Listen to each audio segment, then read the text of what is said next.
Okay hi hello welcome back. இது அந்த வீடியோவோட பார்ட் 2 கண்டினியூஷன் தான் இந்த வீடியோ. ஸோ இந்த வீடியோவில் வந்து நம்ம எதை பற்றி பார்க்க போகிறோம்னா, நிறைய பேருக்கு இருக்க டவுட்டு, டைப்பிங் தேவையா, சிஓஏ இம்பார்ட்டண்ட், அது இருந்தால் தான் வேலை கிடைக்குமா, எனக்கு டைப்பிங் தெரியாது, நான் குரூப் 2க்கு குவாலிஃபைடா அண்ட் டைப்பிங் இல்லாமல் அப்போ எனக்கு வேலை கிடைக்காது, அப்படி நிறைய டவுட் இருக்கும்ல. ஸோ நான் ஒரு பேசிக்ஸ்லேருந்து சொல்கிறேன், டைப்பிங்கும் என்னுடைய அனுபவம் சொல்கிறேன். எனக்கு வந்து டைப்பிங் தெரியாது. காலேஜ் படிக்கும்போது வந்து ஃப்ரெண்ட்ஸ் வந்து சொல்லுவாங்க, டைப்பிங் கிளாஸ்லாம் போவாங்க. அப்போ எது கேட்டப்போ கவர்மெண்ட் ஜாப்க்கு யூஸ் ஆகும் அப்படின்னு. அப்போ எனக்கு டைப்பிங் பெருசாக இன்ட்ரெஸ்ட் கிடையாது. நான் அப்போ அதை கண்டுக்கல. இன்னொன்று நம்ம அந்த டைம் கவர்மெண்ட் ஜாப் அப்படின்னு யோசிக்கவும் இல்லை. அப்போது தென் எக்ஸாம் எழுத ஆரம்பிக்கும் போது என்ன இருந்ததுன்னா,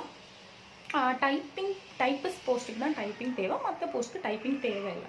ஸோ அதனால் ப்ராப்ளம் இல்லை அப்படின்னு. ஸோ ஒன்ஸ் வந்து எனக்கு டைப்பிங் தெரியாது. ஸோ எல்லாத்துக்கும் டைப்பிங் தேவையில்லை இப்போ ஆஸ் ஆஃப் நவ் டிஎன்பிஎஸ்சி பொறுத்தவரை. பட் நம்ம ஒன்ஸ் வந்து ஜாப்குள்ளே போனோம்னா இங்கே எல்லாமே வந்து ஆன்லைன், எல்லாமே கம்ப்யூட்டரைஸ்டு, நீங்கள் எல்லாமே கம்ப்யூட்டரில் ஒர்க் பண்ணுற மாதிரி இருக்கும். ஏன்னா வந்து கவர்மெண்ட் டிபார்ட்மெண்ட்டே வந்து என்னென்னா, நீங்கள் நிறைய லெட்டர்ஸ் அனுப்புறது, ஒரு லெட்டர்ஸ் நோட்ஸ் எழுதுகிற அந்த லெட்டர்ஸ் அனுப்புறது அப்படி தான் இருக்கும். ஸோ அதுக்கு வந்து உங்களுக்கு டைப்பிங் தெரிஞ்சிருந்தால் நல்லாயிருக்கும். பட் கண்டிப்பாக தெரிஞ்சால் தான் சர்வைவ் பண்ண முடியும்னு இல்லை. எனக்கு தோணியிருக்கு, நமக்கு கொஞ்சம் கம்ப்யூட்டர் பேசிக்ஸ்லாம் தெரிஞ்சிருந்தால் நல்லா இருந்திருக்குமே அப்படின்னு. பட் நான் லேர்ன் பண்ணிக்கிட்டேன். பட் டைப்பிங் இன்னும் இது பண்ணல. பட் கம்ப்யூட்டர் பேசிக்ஸ்லாம் இப்போ எல்லாருக்குமே தெரியும், நம்ம மொபைலே யூஸ் பண்ணுறதுனால அதெல்லாம் நம்ம லேர்ன் பண்ணிக்கலாம். பட் ஒரு டைப்பிங் தெரிஞ்சால் நல்லாயிருக்கும் அப்படிங்கிற மாதிரி தான் இருக்கும். நமக்கு தேவையான லெட்டர் டக்குன்னு டைப் பண்ணிக்கலாம், யாரோட ஹெல்ப்பும் கேட்க வேண்டாம், நிறைய லெட்டர்ஸ்லாம் இது பண்ணிக்கலாம் அப்படின்னு.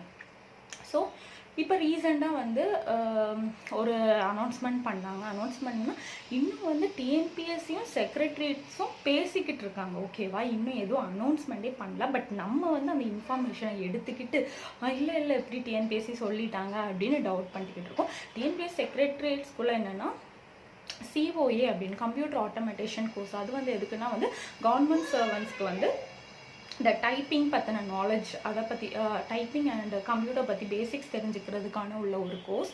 அது நம்ம வந்து கவர்மெண்ட் சர்வன்ட்ஸ்க்கு வந்து ஒரு எலிஜிபிள் கோர்ஸாக வைக்கலாமா அப்படின்னு கேட்டிருக்காங்க.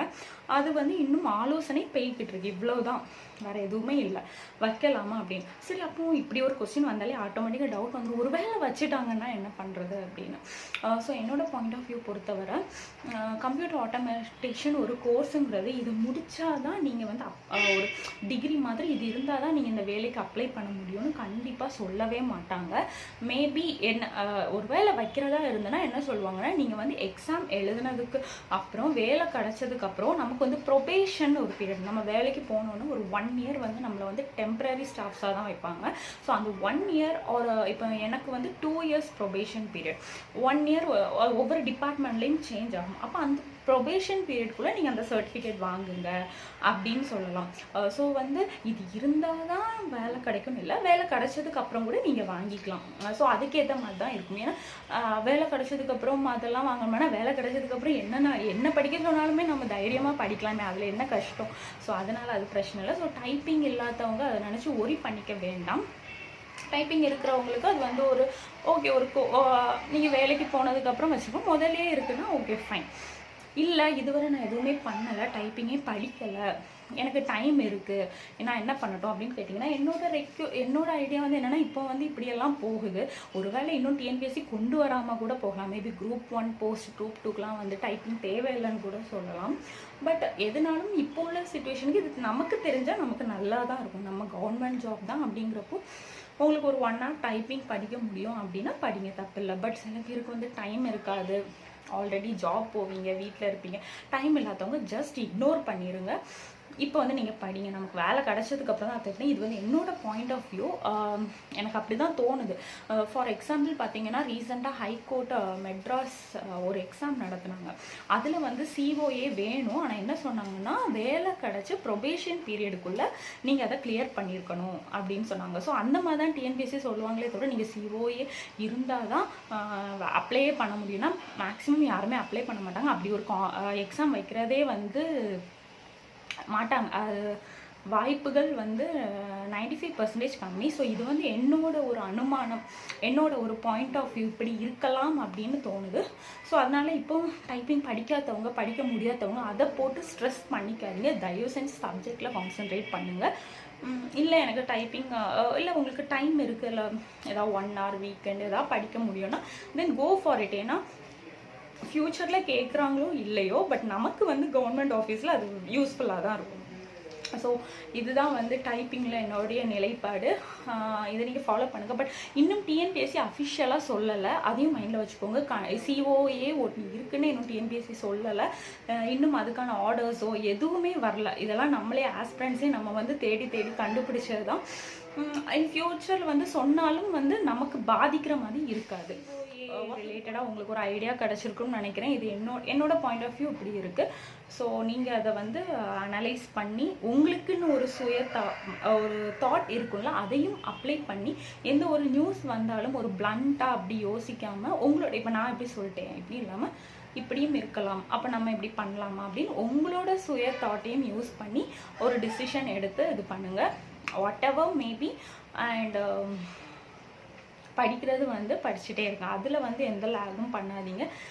திடீர்னு என்ன புதுசாக வருது அப்படி எதுவுமே வந்து அப்செட் ஆகாமல் நம்ம படிக்கிற விஷயத்தில் வந்து கான்சன்ட்ரேட்டடாக. டைப்பிங் பற்றி பேசினா ஷார்ட்டாக முடிஞ்சுட்டு வேறு என்ன, குரூப் 2 எக்ஸாம்ஸ் வருது. ப்ரிலிமினரி நல்லா ஃபோக்கஸ் பண்ணி படிங்க. இந்த வாட்டி வந்து மெயின்ஸ் வந்து ரொம்ப ஈஸியாக தான்.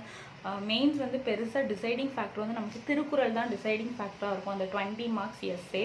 ஸோ வந்து ப்ரிலிமினரி கூட சைட் பை சைட் திருக்குறள் வந்து நல்ல எஸ்ஸே ப்ரிப்பேர் பண்ணுங்க. அந்த டாபிக், அந்த ஹெட்டிங் ரிலேட்டடாக என்னெல்லாம் திருக்குறள் வருதோ அதெல்லாம் ப்ரிப்பேர் பண்ணுவீங்க. அந்த 20 மார்க் எஸ்ஸே வந்து உங்களுக்கு வந்து ஒரு மார்க் டிசைடிங்காக இருக்கும். ஸோ எஸ்ஸே வந்து எப்படி இருக்கும்னா, கரெக்ஷன் பண்ணுறவங்கள நீங்கள் இம்ப்ரெஸ் பண்ணணும். அவ்வளோ அந்த கரெக்ஷன் பண்ணுறவங்க அதை பார்க்கும்போது வாவ் செம்மையாக இருக்கலாம், இவங்க எழுத விட நல்லா இருக்கலாம், அப்படியே அவங்கள இம்ப்ரெஸ் பண்ணுற மாதிரி அப்படி நீட்டாக தெளிவாக இருக்கணும். ஸோ அதுக்கு நீங்கள் இப்போவே நிறைய எஸ்ஸேஸ் ப்ரிப்பேர் பண்ணலாம். ஏன்னா திருக்குறள் நீங்கள் யூனிட் 8க்கு படிக்கும்போதே கொஞ்சம் எஸ்ஸேஸ் வந்து ப்ரிப்பேர் பண்ணலாம். அது நிறைய பாயிண்ட்ஸ் வந்து யோசிக்கலாம், இதை போடலாம்ல. நம்ம ஸ்கூல் 10th எல்லாம் படிக்கும்போது திருக்குறள்லாம் எழுதியிருக்கும்.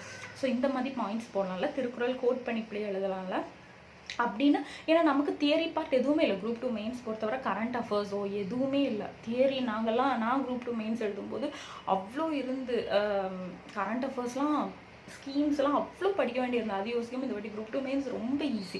ஆனால் திருக்குறள் தான் வந்து தியரி பார்ட் வருது. அப்போ அந்த பாட்டுக்கு வந்து யார் அப்படி நச்சுன்னு எஸ்ஏஸ் எல்லாம் ரெடி பண்ணி வைக்காங்களோ அவங்க தான் இந்த வாட்டி வந்து டாப் லெவலில் வருவாங்க. ஸோ அதை மைண்டில் வச்சுட்டு இப்போவே வந்து எஸ்ஏஸ் ரெடி பண்ணுங்கள். ஸோ வந்து எஸ்ஏஸ் ரெடி பண்ணுங்கள் அப்படின்னு சொன்னோன்னா, அக்கா எனக்கு திருக்குறள் நோட்ஸ் கொடுங்க அப்படின்னு சொல்லாதீங்க. ஏன்னா நல்லா யோசிச்சு பார்த்துக்கோங்க. நோட்ஸ்ன்னு ஒன்று இருந்துச்சுன்னா அது வந்து இந்த நோட்ஸ் படித்தா கிளியர் பண்ணிடலான்னா எல்லாருமே படித்து ஃபுல் மார்க் எடுத்துருவாங்க. இந்த உலகத்தில் நோட்ஸ்ன்னு எதுவுமே கிடையாது, நீங்கள் உருவாக்குறது தான். ஸோ திருக்குறள் எஸ்ஏ பார்ட்டுக்கு வந்து இப்போவே நிறைய பேர் குரூப் 2 ப்ரிலிமினரி அண்ட் மெயின்ஸ் சேமாக படிக்கணும்னா ப்ரிலிமினரி ப்ளஸ் மெயின்ஸில் வந்து திருக்குறள் எஸ்ஏ பார்ட்டை நீங்களே ப்ரிப்பேர் பண்ண அந்த ஹெட்டிங்கை வச்சு அங்கங்கே படிக்கும்போது, நீங்கள் ஸ்கூல் புக்லலாம் படிக்கும்போது செக்குலரிசமாக அது ரிலேட்டடாக என்னெல்லாம் டாபிக் கிடைக்கும் அதெல்லாம் கேதர் பண்ணிக்கோங்க. அண்ட் தென் இன்னொரு டவுட் வந்து என்னென்னா, திருக்குறளை எப்படி இங்கிலீஷில் எழுதுறது அப்படின்னு. இதுதான் நமக்கு வந்து டஃபஸ்ட் டாஸ்க். என்ன பண்ணுறது, திருக்குறளில் வந்து இங்கிலீஷில் எழுத சொல்கிறாங்க. ஸோ இங்கிலீஷ் சூஸ் பண்ணுறவங்க வந்து உங்களுக்கு தமிழ் எழுத முடியும், எனக்கு தமிழும் கம்ஃபர்டபுள் அப்படின்னா குரூப் 2 மெயின்ஸை வந்து தமிழில் எழுதுங்க. இல்லை எனக்கு இங்கிலீஷ் தான் வரும்னா பிரச்சனை இல்லை. திருக்குறள் வந்து இங்கிலீஷ் ஸ்டாண்டர்டான நிறைய டிரான்ஸ்லேட்டட் புக்ஸ் இருக்குது. பட் நீங்கள் திருக்குறளை இங்கிலீஷில் படித்து இங்கிலீஷில் டிரான்ஸ்லேட் பண்ணி அதுக்கான எக்ஸ்ப்ளனேஷன் கொடுக்கணும். எல்லாம் சேம் தான். பட் நம்ம திருக்குறள் தமிழில் படிச்சுட்டு திடீர்னு இங்கிலீஷில் எழுதுறது வந்து கொஞ்சம் ஒரு கஷ்டமான விஷயம். பட் எல்லாமே எஃபோர்ட்ஸ் தானே. ஸோ அது அப்படி இங்கிலீஷ் இருக்கவங்க இப்போவே வந்து திருக்குறள் டிரான்ஸ்லேஷன் வந்து படிங்க. பட் தங்கிலீஷ் எழுதக்கூடாது, தமிழை வந்து அப்படி இங்கிலீஷில் எழுதாதீங்க. அது நான் அந்த பெரிய மிஸ்டேக் பண்ணேன். எனக்கு அதில் வந்து மார்க்கே கிடச்சிருக்காது. இல்லைன்னா வந்து குரூப் 1 ஈஸியாக கிளியர் பண்ணியிருப்பேன். ஸோ தங்கிலீஷ் வந்து எழுதாதீங்க. இங்கிலீஷ்னால் டிரான்ஸ்லேஷன் படித்து தான் ஆகணும். என்ன பண்ணுறது அப்படின்னு நிறைய பேர் கேட்பீங்க. No option. நம்ம வந்து திருக்குறளை வந்து இங்கிலீஷில் படிக்கணும். பிகாஸ் நாங்கள் வந்து நான் இங்கிலீஷ் லிட்ரேச்சர், அப்போ எனக்குமே திருக்குறள் இங்கிலீஷ்லாம் வந்திருக்கு. அப்போ படிக்கும்போது கஷ்டமாக இருக்கும். பட் குறிப்பிட்ட குறள்னு நீங்கள் இப்போவே ப்ராக்டிஸ் பண்ண வந்து ஸ்டார்ட் பண்ணிடுங்க. Okay fine. இன்னொரு வீடியோவில் சந்திக்கிறேன். அது வரை வந்து இப்போவே வந்து நல்லா ப்ரிப்பேர் பண்ணுங்கள். Keep going, keep studying. Tata, by.